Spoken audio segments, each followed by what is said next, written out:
Assalamualaikum warahmatullahi wabarakatuh. Kami dari mahasiswa-mahasiswi Institut Informatika dan Bisnis Dharma Jaya.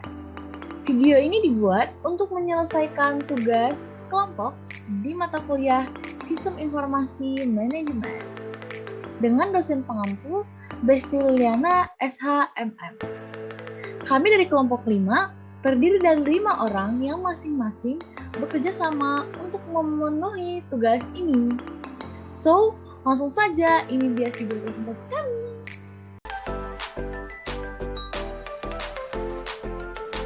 Sebelum memulai video presentasi kami, izinkan kami untuk memperkenalkan diri terlebih dahulu.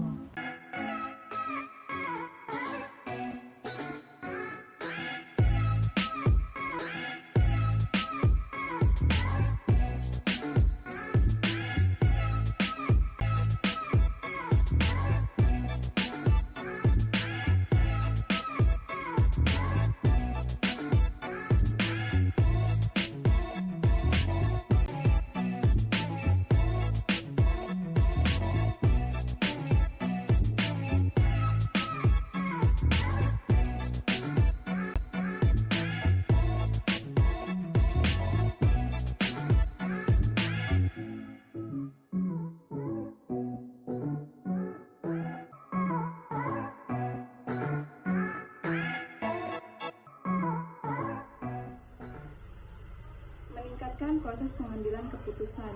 Keputusan itu ada 3, yaitu keputusan tidak terstruktur, keputusan terstruktur, dan keputusan semi terstruktur.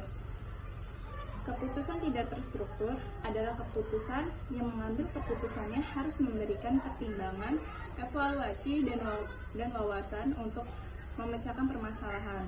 Setiap keputusan tersebut adalah baru, penting, dan tidak rutin. Contohnya, memutuskan untuk masuk atau keluar dari pasar. Keputusan tidak terstruktur, sebaliknya, sifatnya berulang dan rutin, dan melibatkan prosedur yang jelas dalam menanganinya, sehingga tidak perlu diperlakukan seakan-akan masih baru. Contohnya, merancang suatu rencana pemasaran. Dan yang ketiga, ada keputusan semi terstruktur, yaitu yang hanya sebagian masalahnya mempunyai jawaban yang jelas tersedia dengan prosedur yang disetujui bersama. Contohnya, menentukan kelayakan dari waktu tersebut. Secara umum, keputusan terstruktur itu lebih umum dijumpai pada tingkat organisasi rendah, sedangkan masalah yang tidak terstruktur lebih umum dijumpai pada tingkat tinggi. Mengambil keputusan merupakan suatu proses yang melibatkan banyak langkah. Nah, di sini ada 4 tahapannya nih. Di sini saya akan menjelaskan bagaimana sistem informasi mendukung aktivitas dari pengambilan keputusan oleh para manajer dan manajemen. Oleh karena itu, sistem informasi sendiri itu memiliki peranan penting untuk para manajer. Salah satunya sebagai alat bentuk untuk mempermudah manajer dalam pengambilan suatu keputusan. Dukungan sistem informasi manajemen terhadap pengambilan keputusan dikenal dengan sistem pendukung keputusan atau Decision Support System yang bisa disebut DSS. DSS dapat diartikan sebagai rangkuman sistem komputer yang digunakan untuk manajer dalam mengambil suatu keputusan. Keuntungan dalam menggunakan DSS yaitu yang pertama, dapat menyelesaikan masalah yang kompleks. Kedua, lebih cepat dan dengan hasil yang lebih baik dibanding dengan pengambilan keputusan yang intuisi atau mengandalkan perasaan. Lalu yang ketiga, menghasilkan acuan data untuk menyelesaikan masalah yang dihadapi bagi manajer. Dan yang keempat, meningkatkan produktivitas dan kontrol dari manajer. Sekian dari saya, kurang lebihnya mohon maaf. Saya akhiri, wassalamualaikum warahmatullahi wabarakatuh. Baik, di sini saya akan sedikit menjelaskan bahwa intelijen bisnis dan analisis bisnis adalah mengenai mengintegrasikan semua aliran informasi yang dihasilkan oleh suatu perusahaan menjadi satu bagian tunggal. Serangkaian data keseluruhan perusahaan yang berkaitan secara logis dan kemudian menggunakan permodelan alat bantu statistik seperti distribusi normal dan analisis regresi dan analisis cluster. Alat bantu penelusuran data yaitu memahami logika dari semua data tersebut sehingga para manajer dapat mengambil keputusan yang lebih baik dan rencana yang lebih baik. Atau sedikitnya mengetahui dengan cepat ketika perusahaan mereka gagal dalam memenuhi target-target yang telah direncanakan. Intelijen bisnis dan analitis bisnis menjanjikan untuk mengirimkan informasi dengan tepat, hampir mendekati real time kepada para pengambil keputusan, dan alat bantu analisis membantu mereka dengan cepat memahami informasi dan mengambil tindakan. Terdapat 6 fungsionalitas analitis yang sistem BI kirimkan untuk mencapai hasil akhir tersebut.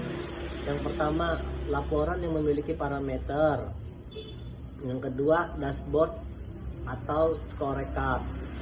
Sistem informasi manajemen atau yang biasa disebut SIM menghasilkan laporan produksi yang rutin yang umumnya digunakan untuk mendukung tipe dari pengambilan keputusan ini. Untuk pengambilan keputusan yang tidak terstruktur, maka para manajer menengah dan para analis akan menggunakan sistem pendukung atau yang biasa disebut DSS. Dengan analisis yang ampuh dan dibantu alat permodelan, meliputi kertas kerja dan tabel pivot, para eksekutif senior mengambil keputusan yang tidak terstruktur dengan menggunakan dashboard dan antarmuka secara visual yang menampilkan informasi kunci atau kinerja yang mempengaruhi keseluruhan profitabilitas, keberhasilan, dan strategi. Perusahaan balance dan manajemen kinerja bisnis merupakan 2 metodologi yang digunakan dalam merancang sistem pendukung eksekutif. Apakah peranan dari sistem informasi dalam membantu orang-orang yang bekerja dalam suatu kelompok agar dapat mengambil keputusan dengan lebih efisien? Peran informasi dalam kehidupan memang sangat penting. Pemakaian utama informasi adalah manajemen, yaitu semua orang yang ada di dalam organisasi yang tugas dan tanggung jawab utamanya dalam memfungsikan organisasi secara efektif dan efisien. Sedangkan kegunaan informasi yang paling utama adalah untuk mengambil keputusan. Dengan pengambilan keputusan sendiri adalah proses memilih suatu alternatif dari beberapa alternatif yang ada, dengan mempertimbangkan efektivitas dan efisien dalam pencapaian tujuan organisasi atau pemerintahan. Contohnya sistem pendukung keputusan kelompok atau Group Decision Support System, disingkat dengan GDSS, membantu orang-orang yang bekerja sama dalam suatu kelompok agar sampai pada suatu kesimpulan dengan lebih efisien.